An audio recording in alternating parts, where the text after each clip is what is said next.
When these child actors arrived in Austria 50 years ago, they had no idea they were soon to become the most famous children in the world. And they certainly had no idea that 50 years on, they'd be back. Being in this city the first time changed our lives, essentially.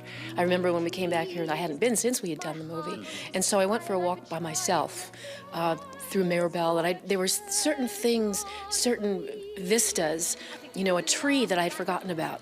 You know, I go, oh, I remember that. And it sort of transported me back to that 14-year-old child. The movie's Von Trapp children have returned to the Schloss Leopoldskron, which served as the backyard of their house. And what would be the scene we most remember from right here? Right out there. Right out there. Right out there. And what was it? With all the leeches. In the rowboat.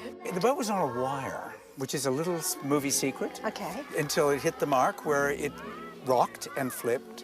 And of course, as we all know, no matter how many times it had happened correctly, where Julie fell forward to catch little Kim Carath, who couldn't swim.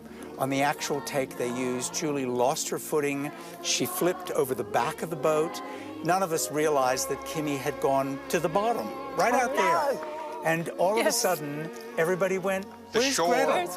Where's Gretel? And the shore empties. That's right. And everybody's into the water. I didn't get her. Somebody from the crew jumped Someone in. from the crew got her. Jumped in and got her. But anybody watching the movie now, that is the take they used. You will see Julie go over the back, because it looks wonderful that she flips out, but it was a complete mistake. I heard a whisper that Julie Andrews used to sing Supercalifragilisticexpialidocious to you guys to sort of keep you entertained. And the movie, Mary Poppins hadn't even come out. So what did you think that song was?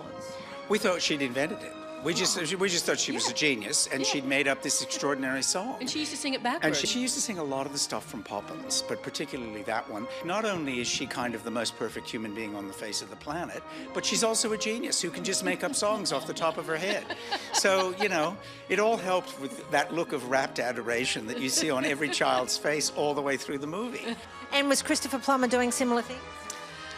He stayed very quiet around us and kind of distant, and he was more stoic in character, and I think that was by design, to keep us kind of on edge, because that's what we were supposed to be obedient to our father. You know, it's interesting, though, because I think one of the most memorable pictures for me is of Chris and me sitting in our director's chair, sharing a laugh over some joke that he told. And it shows a very soft side to him that people think didn't exist, which is really rather untrue. And for Dame Julie's on-screen stepchildren-to-be, she was an inspiration. Everybody should be so lucky as to have a Julie Andrews as a role model in their life when they're starting out, if they want to be in this profession, because she's the greatest role model you could possibly have. Dame Julie Andrews has just been in Australia, casting for a production of My Fair Lady that she'll direct at the Sydney Opera House next year. So I've just been in Salzburg with four of the Von Trapp children. Oh, my lovely kids. With Debbie and Duane and Nicholas Hammond, of course, who played Friedrich, and Louisa. I had the Menzies who played Louisa, and they were back for a gala, which was in the festival hall. Oh, my Lord. They sang Edelweiss on stage. They actually did? They did. Wow. And their memories of you are extraordinary. To hear, I hope in the right way. Beautifully. Yes. You know, that they all said that their benchmark was learning from you, to have you as a mentor and someone to learn how to be in the business from. That's lovely of them. Yeah, we still are, in a way, sort of family. You went back to Salzburg yourself for the 50th anniversary. Well, what was it like for you to go back? I've been back a few times, to be honest with you, and it's a joy. It's such a beautiful city. It's an immaculately clean city, and I mean, for God's sake, that incredible mountain, as you know, with the abbey on top of it, and do the memories come flooding back for you? The children were telling me that you used to sing songs from Mary Poppins to them.